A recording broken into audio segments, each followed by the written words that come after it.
IAEA جو عالمی جوہری توانائی ایجنسی ہے اس کے ساتھ ہر طرح کے معاملے اور تعلق کو ختم کر دیا ہے۔ ایران نے کہا کہ آج کے بعد ہم عالمی جوہری توانائی ایجنسی کے ساتھ کوئی تعاون نہیں کریں گے، اور عالمی جوہری توانائی ایجنسی نے جو ایران کے اندر جوہری تنصیبات میں اپنے کیمرے لگا رکھے تھے مانیٹرنگ کے لیے، وہ بھی ہٹا دیے گئے ہیں، اور عالمی جوہری تنصیبات کا جو چیف ہے، گروسی اس کا نام ہے، اس کو ایران نے مجرم قرار دیا ہے کہ اس کی وجہ سے ایران کی جوہری تنصیبات پر امریکہ اور اسرائیل نے حملے کیے ہیں، جس پر امریکی وزیر خارجہ مارکو روبیو نے عالمی جوہری توانائی ایجنسی کے سربراہ کی تعریف کی اور ایران کے جوہری توانائی ایجنسی کے سربراہ پر حملوں کو اور ان کے خلاف بیانات کو مسترد کیا، اور ایران کو کہا کہ وہ عالمی جوہری توانائی ایجنسی کے ساتھ اپنے جوہری معاملات کو ختم نہیں کر سکتے ہیں، یعنی تفتیش کا یا جو انسپیکشن کا پروسیس ہوتا ہے IAEA نامی جو ادارہ ہے اس کی طرف سے۔ بہرحال یہ ساری چیزیں اس بات کی علامت ہیں کہ 12 دن کے لیے جو 12 دن کی جو جنگ تھی وہ عارضی طور پر رکی ہے،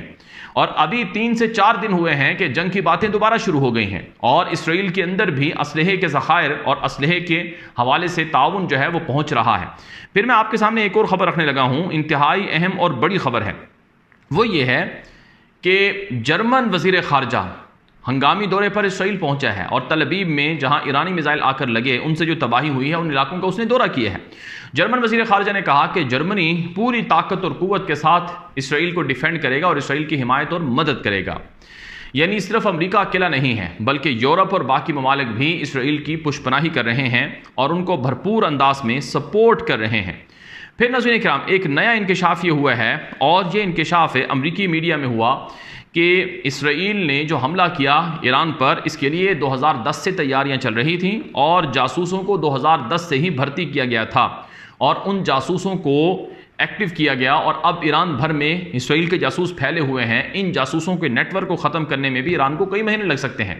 یہی وجہ ہے ابھی تک ایران کے سپریم لیڈر علی خامنائی منظر عام پر نہیں آئے ہیں۔ علی خامنائی حالانکہ ایران میں کل اور آج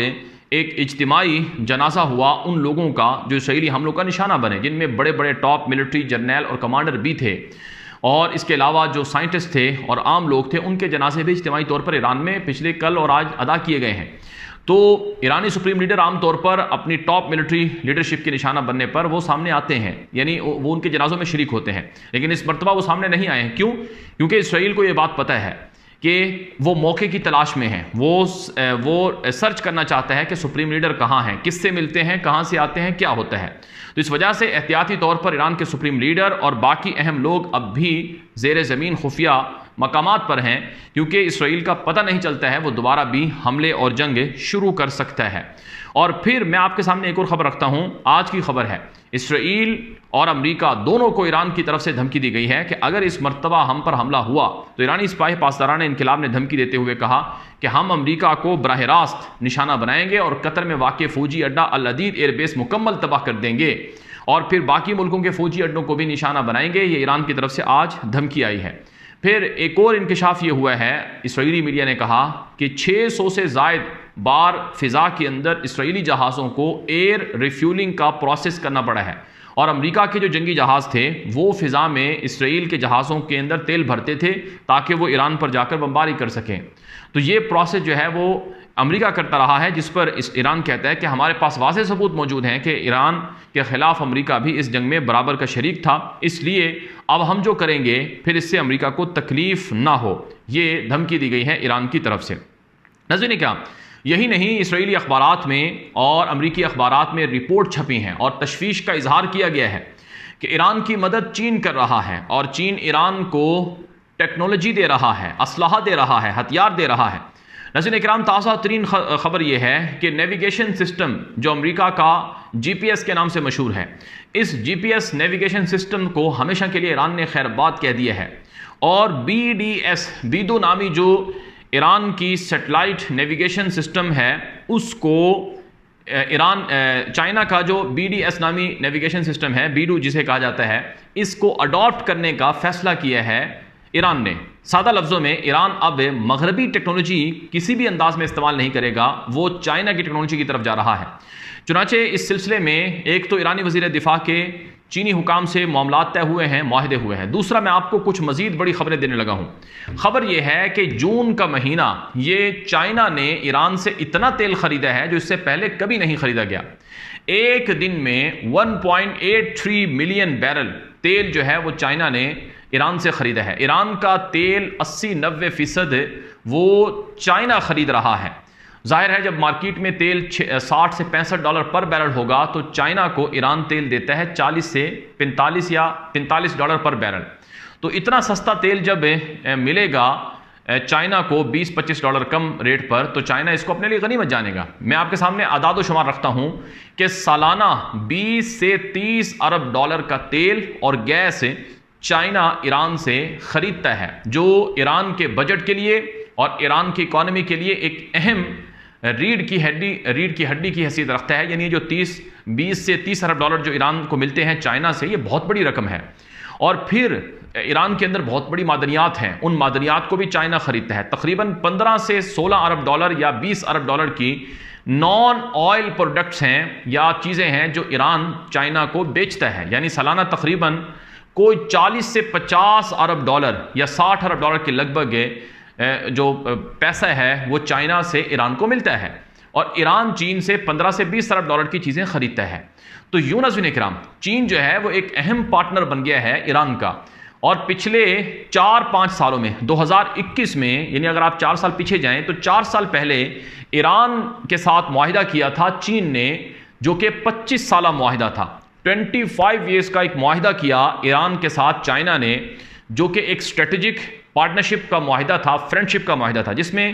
چین نے کہا کہ ہم آپ کے ملک میں 400 ارب ڈالر کی انویسٹمنٹ کریں گے، جس میں سڑکیں بنائیں گے، آئل ریفائنریز بنائیں گے، پل بنائیں گے، ڈیمز بنائیں گے، توانائی کے مزید شعبے بنائیں گے۔ اور ایران نے کہا کہ ان 25 سالوں میں جو تیل ہے، گیس ہے اور ضروریات ہیں وہ چائنا کو ایران فراہم کرے گا، کوئی روک ٹوک نہیں ہوگی۔